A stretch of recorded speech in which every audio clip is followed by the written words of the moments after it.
Hey, my name is Nathan Reed. I'm 33 years old and I live in a quiet cul-de-sac on the edge of Maple Hollow, a small town just outside Columbus, Ohio. I teach woodworking and shop class at the local high school, which is the kind of job nobody thinks much about until their kid builds a birdhouse that doesn't fall apart. My house is small, 2 bedrooms, a garage I've turned into a workshop, and a backyard with a maple tree that drops more leaves than I know what to do with every October.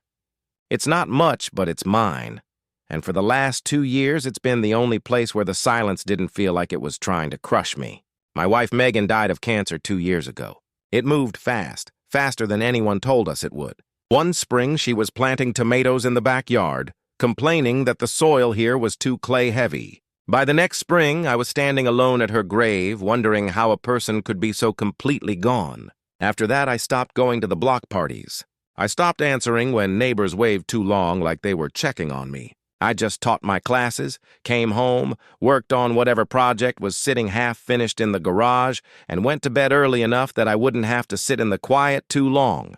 I told myself that was enough. I told myself a lot of things that weren't true. The house next to mine had been empty for almost a year before the Whitfields moved in. I didn't pay much attention at first. I saw moving trucks, a man in an expensive-looking coat directing furniture like he was conducting an orchestra, and a woman trailing behind him with a little girl on her hip. I waved once. The man, Derek, nodded back without really looking at me. The woman, I'd later learn her name was Claire, gave me a small, tired smile that didn't quite reach her eyes. I didn't think much of it. New neighbors come and go. You learn not to invest too much in people you might only know for a season.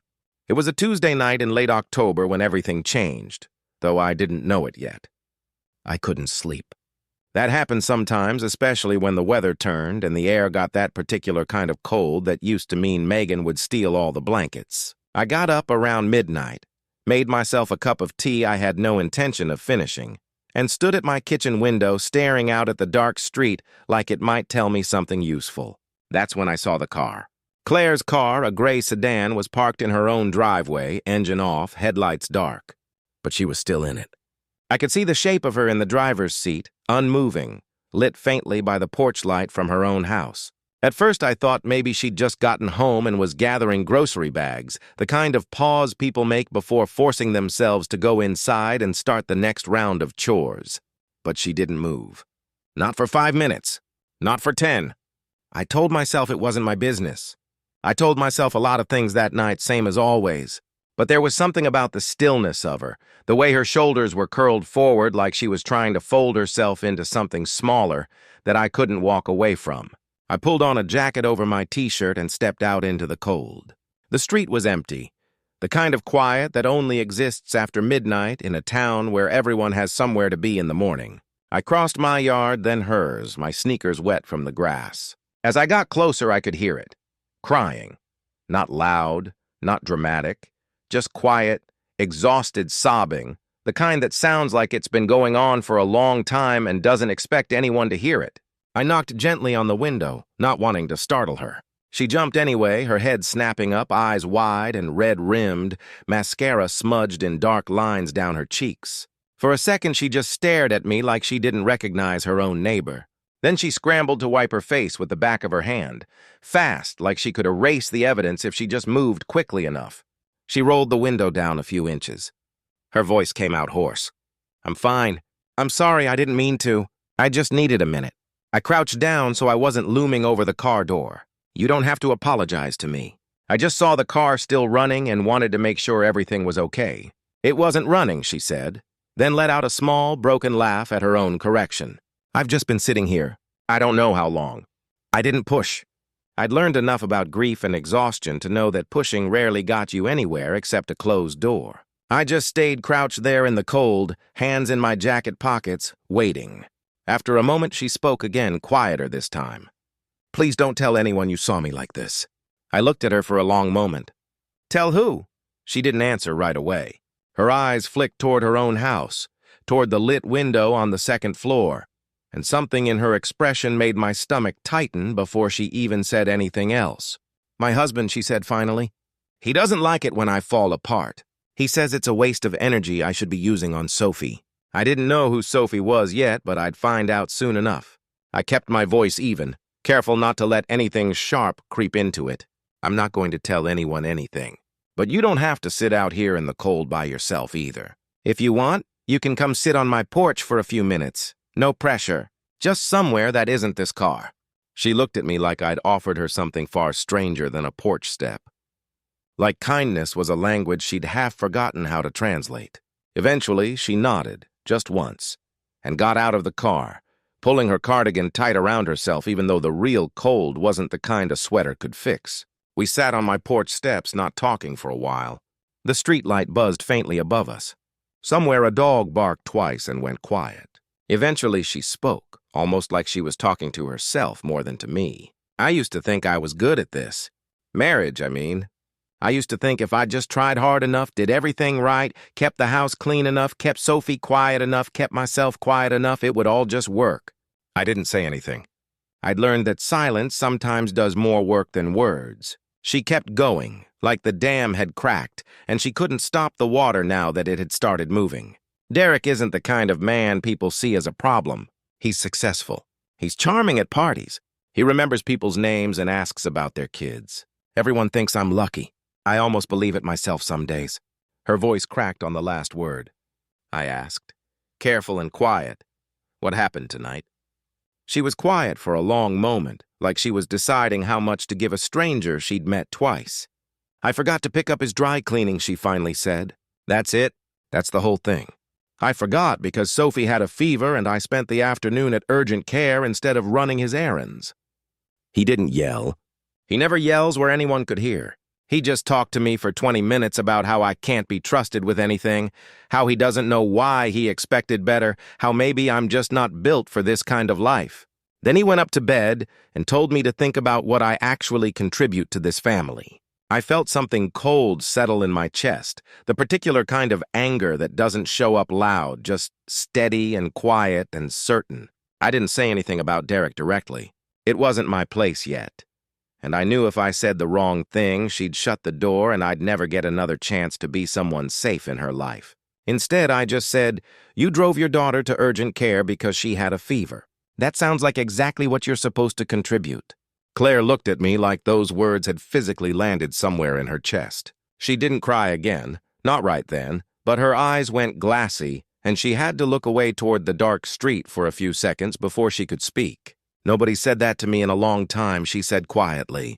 I told her she could sit on my porch anytime she needed somewhere that wasn't her car.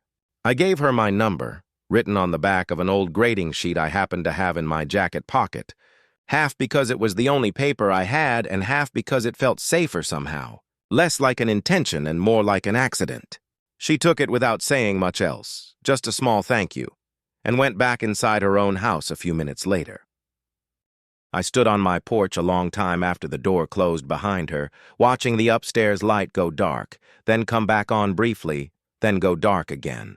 I didn't sleep much that night either, but it was a different kind of sleeplessness than I was used to. The next few weeks moved slowly, the way things do when you're paying close attention without meaning to. I'd see Claire in the mornings taking Sophie to the bus stop, a small girl with dark curly hair and a backpack nearly as big as she was. Sophie waved at me the second time she saw me, an easy, unself-conscious wave that kids give before anyone teaches them to be careful with strangers.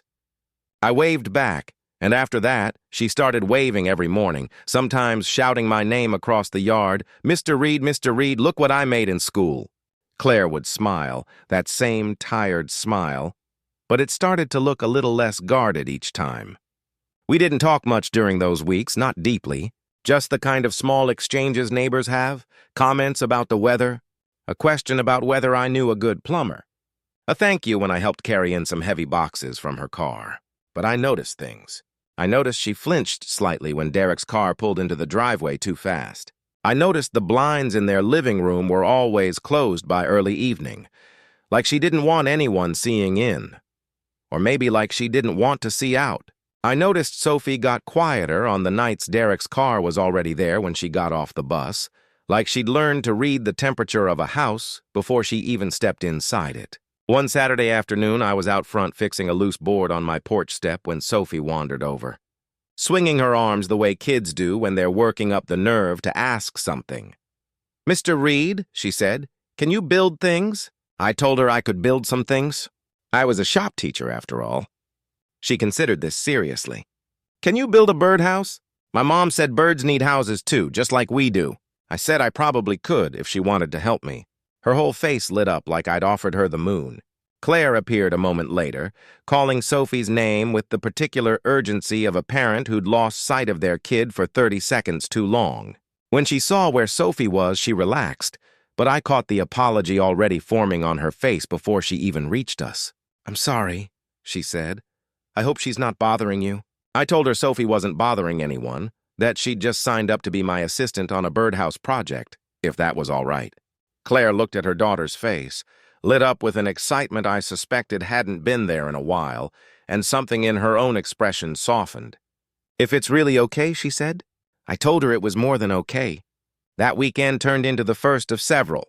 Sophie and I built the birdhouse in my garage, sanding edges, hammering nails a little crooked, painting it a shade of blue. Sophie picked out herself because she said it matched a bird she'd seen in a book. Claire would sit on a stool nearby sometimes, not saying much, just watching, like she was relearning what it looked like for her daughter to be unguarded and happy. Other times, she'd disappear back into her own house. And I understood without being told that those were the times Derek's schedule made certain things necessary, certain appearances required. I started noticing more than I wanted to. The way Claire checked her phone constantly, like she was bracing for a message that would change the shape of her evening. The way she sometimes wore long sleeves even when the weather didn't call for it. I never asked directly. I didn't want to be one more person demanding she explain herself. But one evening in early December, she showed up at my door without Sophie, her arms wrapped around herself even though she wasn't cold, and I knew before she said anything that something had shifted. "Can I come in for a minute?" she asked. I stepped aside without hesitation. She sat on my couch, not the porch this time, like she needed walls around her, something solid. She was quiet for a long moment before she spoke. "He found the number you gave me," she said, "the one on the grading sheet. I keep it in my wallet. I don't even know why. I just didn't want to lose it. He went through my wallet last night looking for a receipt and found it instead." My stomach tightened. "What did he say?" She let out a breath that shook on its way out. "He didn't yell. He never yells. He just asked me very calmly why I had my neighbor's phone number memorized into my pocket like some kind of secret. I told him you were helping Sophie with a school project. He didn't believe me, not really, but he let it go, which somehow felt worse than if he'd actually gotten angry. I asked her if she was safe. It was the most direct question I'd asked her since that first night in the car, and I watched her consider it carefully before she answered. "He's never hit me," she said, like she'd rehearsed the sentence specifically to reassure people who asked. But there are other ways to make someone feel like they're disappearing. I told her I believed her, and I meant it completely. We sat in a silence that wasn't uncomfortable, just heavy with things neither of us knew how to say yet. Eventually, she told me more, pieces at a time, about how the marriage had started out fine, or what she'd thought was fine at the time, before she understood that being constantly managed wasn't the same as being loved. How Derek controlled the money in ways that made leaving feel impossible. How he'd convinced her over years that she wasn't capable of handling things on her own. How Sophie was the only reason she hadn't already shattered completely.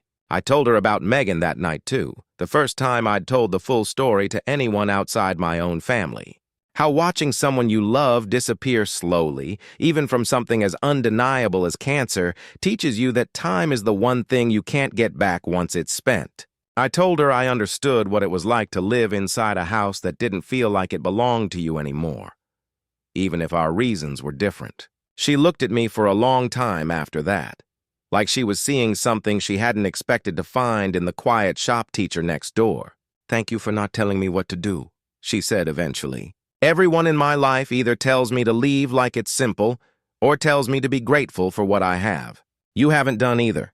I told her it wasn't my place to tell her what to do with her own life. I just wanted her to know she had somewhere safe to land if she ever needed it.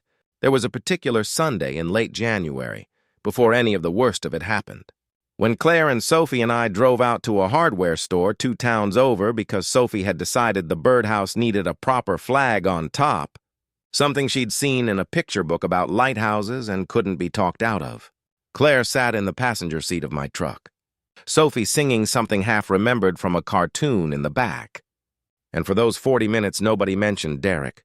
Nobody flinched at a buzzing phone. Nobody measured their words before saying them. It was such a small, ordinary afternoon, and yet I remember thinking, somewhere around a stoplight on Route 9, that I hadn't felt that kind of ease in years. Not since before Megan got sick. Maybe not even then. Not exactly. Claire caught me glancing at her and asked what I was smiling about. I told her nothing, just that the day was a good one. She studied me for a second longer than the moment required, then reached over and turned up the radio, like she didn't want to examine the feeling too closely either, like naming it too soon might scare it off. That winter moved slowly and quickly all at once.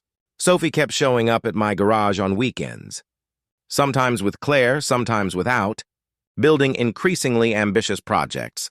A bookshelf for her room, a small step stool so she could reach the kitchen counter without asking for help. Each project gave Claire an excuse to be near me without it needing to mean anything more than neighborly kindness, at least on paper. But I felt something shifting underneath all of it. Something neither of us said out loud, but both of us seemed to recognize in the quiet moments. The way she'd linger an extra minute at my door. The way I started finding reasons to be in my front yard around the time her car usually pulled in. In late January, things came to a head. Derek had been traveling for work, 3 days in Chicago for some conference, and Claire had let herself relax in a way I hadn't seen since I'd met her. She laughed more easily. She let Sophie stay up later. On the second night he was gone, she knocked on my door around 8, holding a bottle of wine she said she'd been saving for an occasion that never seemed to come. "Sophie's asleep," she said. "I just didn't want to sit in that house alone tonight, knowing how loud the quiet gets in there." I let her in, and we talked for hours about nothing important and everything important, the kind of conversation that happens when two tired people finally let their guard down around each other. At some point, she told me she was thinking about leaving Derek, really thinking about it, not just turning it over in her head the way she had for years. I told her I'd help in whatever way she needed, no strings, no expectations, just help.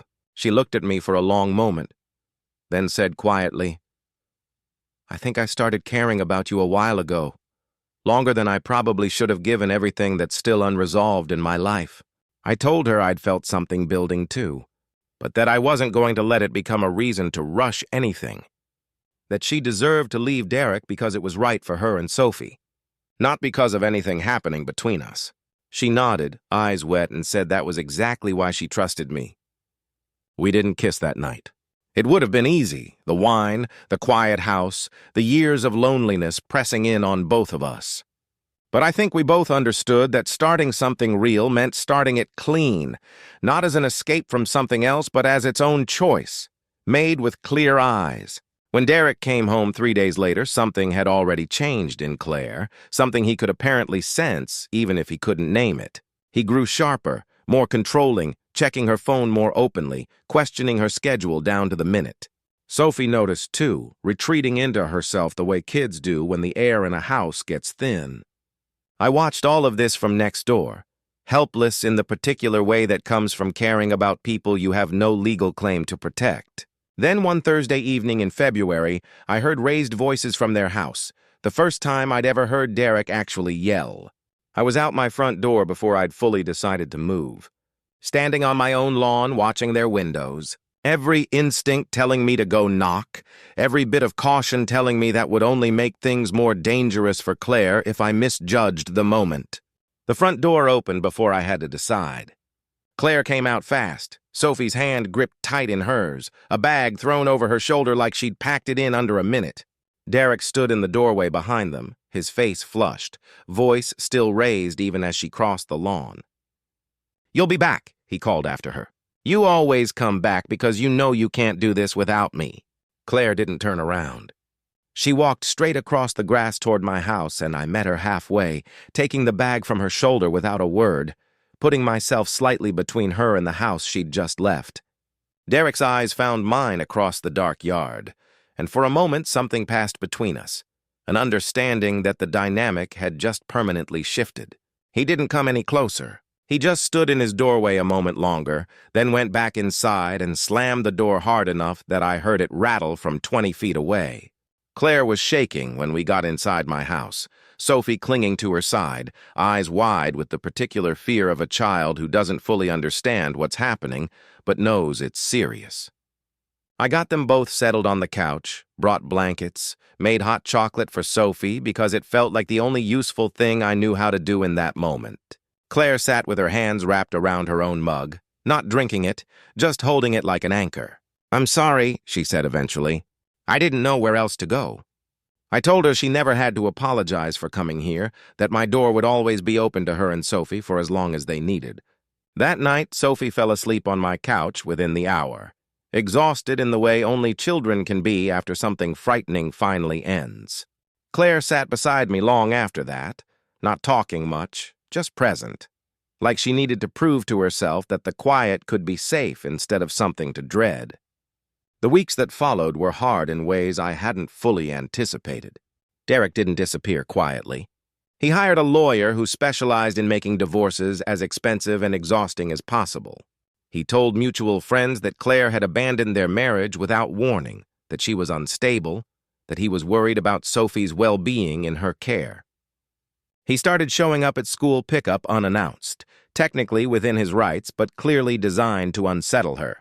Claire spent those weeks in a state of constant low-grade dread, jumping at unexpected phone calls, rereading every text from her own lawyer 3 times before responding.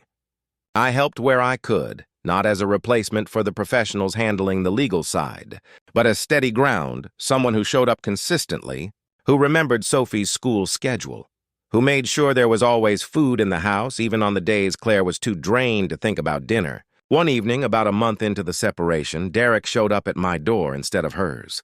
I opened it to find him standing on my porch, the same expensive coat from move-in day, though now it looked less impressive and more like armor he was hiding behind. "You're the reason she thinks she can do this," he said, his voice low and controlled in a way that somehow felt more dangerous than yelling would have. "You filled her head with ideas about independence and self-respect. And now my daughter is growing up in some half-finished custody arrangement instead of a stable home, all because her mother's neighbor decided to play hero." I kept my own voice level, refusing to give him the reaction he seemed to be fishing for. Claire didn't need me to give her ideas about self-respect. She just needed someone to remind her she already had it. Derek's jaw tightened. "You don't know anything about our marriage." "I know enough," I said. "I know what it sounds like when someone's been told for years that they are not enough, and I know what it looks like when they finally stop believing it." He left without saying much else, but the visit rattled something loose in Claire when I told her about it later that night.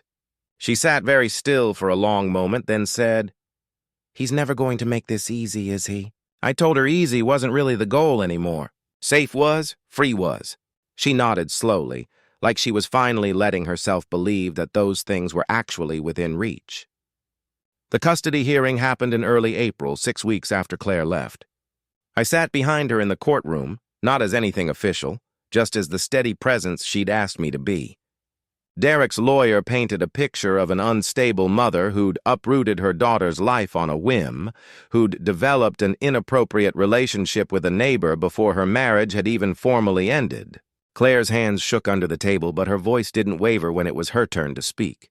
She talked about the years of being slowly diminished, about finally finding the strength to leave not because of anyone else, but because she'd realized Sophie deserved to grow up watching her mother be more than quiet and compliant.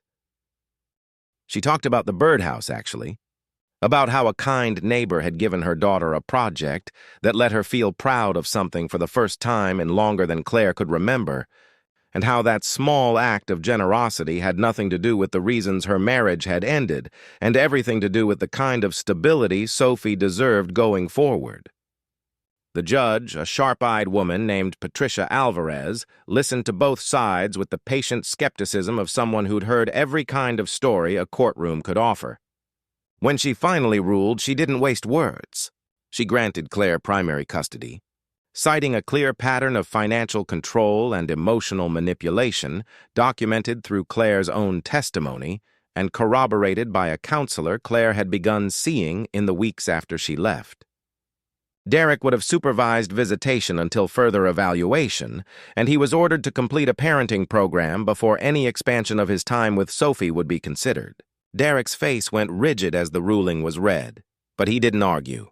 He'd clearly expected the outcome to favor him simply because he was used to outcomes favoring him. Outside the courthouse, Claire stood in the spring sunlight for a long moment, like she was testing whether it felt different now that something had actually been settled. "It's over," she said quietly. "Not the divorce, not all of it, but the part that mattered most." I told her that was the part that mattered most, the part where Sophie got to keep growing up safe. Sophie ran toward us from where she'd been sitting with Claire's sister, throwing her arms around her mother's legs, then turning to grab my hand, too, like it was the most natural thing in the world to include me in that moment of relief. "Did we win?" she asked, looking between the two of us. Claire knelt down to her level, brushing a curl out of her daughter's face. "We did, baby. We get to keep being us." Sophie considered this with the particular seriousness only a child can bring to good news. "Does that mean Mr. Reed can keep building things with me?" Claire looked up at me, something soft and certain in her expression that hadn't been there the night I found her crying in her car. "I think that's up to Mr. Reed," she said. I told Sophie I planned on building things with her for a very long time, if that was all right with everyone involved. It was several more months before Claire and I let ourselves call what was happening between us anything official. We took it slowly, deliberately, both of us aware of how easy it would have been to rush into something just because the timing finally allowed it. We went on actual dates, the kind with reservations and nervous laughter, the kind that had nothing to do with crisis or rescue, and everything to do with simply choosing each other for the first time without anything else complicating the choice. Sophie adjusted in the easy way kids sometimes do when the adults around them finally settle into something steady. She started leaving her shoes at my door without being asked, started referring to my garage as our workshop instead of Mr. Reed's garage, started drawing pictures of the three of us together that Claire kept on the refrigerator like they were small certificates of something important. One evening in late autumn, almost exactly a year after that first night, I found Claire crying in her car. I asked her to marry me. We were sitting on my porch, the same steps where she'd first let herself fall apart in front of someone who wasn't going to judge her for it. I didn't have an elaborate plan, no string lights or carefully rehearsed speech. I just told her that the year since that night had taught me something I thought I'd lost the capacity to learn again, that love didn't have to announce itself loudly to be real, that sometimes it just showed up quietly, night after night, in birdhouses and hot chocolate and a porch step that didn't ask anything of you except to sit there as long as you needed. She said yes before I'd even finished asking, laughing through tears the way people do when relief and joy arrive at the same exact moment. Sophie, who'd been pretending to read a book on the porch swing but had clearly been listening the entire time, threw her arms in the air and shouted that she got to pick the colors for the wedding, which made both of us laugh hard enough that the tears turned into something lighter. We got married the following June in my backyard, under the same maple tree that had dropped its leaves on so many lonely autumns before Claire ever moved in next door. Sophie was the flower girl, taking the job with the same serious focus she brought to every birdhouse project, occasionally pausing her petal scattering to wave enthusiastically at guests she recognized. In my vows, I told Claire that I never expected to find anything worth building again after losing Megan. That grief had convinced me my house was meant to stay quiet forever, but that she and Sophie had walked across a dark lawn one night and reminded me that quiet didn't have to mean empty. Claire told me that she'd spent years believing she was only as valuable as what she could manage and contain and contribute, but that I'd looked at her exhausted and crying in a car at midnight and somehow still seen someone worth knowing, worth waiting for, worth choosing. She said that was the night she started believing she might actually be allowed to be happy again. After the ceremony, as the last of the evening light filtered gold through the maple leaves, Sophie ran across the yard to find us, breathless and grinning, asking if this meant I was officially her dad now and not just Mr. Reed from next door. I knelt down to her level the way I had the day she first asked me to build a birdhouse and told her that I would be honored to be exactly that for as long as she'd have me. She threw her arms around my neck without hesitation. The same unguarded trust she'd offered me from that very first wave across the yard. Claire stood behind her, watching us, her hand finding mine as the sun continued to set. I thought back to that October night, the porch light. The crying I almost convinced myself wasn't my business to notice. I thought about how close I'd come to staying inside, to telling myself it wasn't my place, to letting the silence in my own house win one more night, the way it had won so many nights before. But I hadn't stayed inside. I'd crossed the lawn instead, and that single decision had quietly rearranged the rest of my life into something I hadn't believed I was still allowed to have. Claire leaned her head against my shoulder as Sophie ran off again to chase the last of the fireflies rising up from the grass. "I used to think that car was the loneliest place I'd ever been," she said softly. "And now?" I asked. "Now it's just the place where you found me," she said. "And I'm glad you didn't decide it wasn't your business to look."